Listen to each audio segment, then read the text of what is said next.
Nandito kami sa Orense Hospital. May nangyari kay nanay. Kung miserable ang buhay, magiging miserable ang buhay nating lahat. Wala kang ibang inisip kundi sarili mo. May dahilan talaga kung bakit tinalikuran ang anak mo.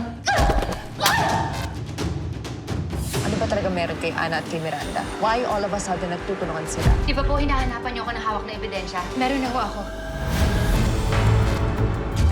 Grace, sumama ka sa akin. Grace, naku, susunod ako! Sir, huwag niyo po kukunin kay Mama. Pinaghahanap ka na ng mga pulis. Pinag-uusapan ka na ng mga tao. You're ruining your career. Pagkakataon ko na para makabawi sa kanya habang may oras pa ako. Kung mabubura ko lang lahat ng sakit na nararamdaman mo, gagawin ko lahat. Kung sakaling hindi ko masabi kay Ana na meron din akong bracelet na tulad ng kanya, pwede ikaw na magsabi sa kanya.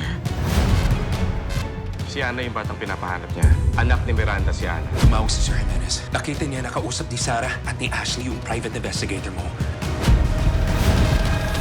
Grace, bakit dalawa to? Yung sabi niya, huwag ko munang sasabihin sa inyo. May ibig sabihin kay Miss Miranda to.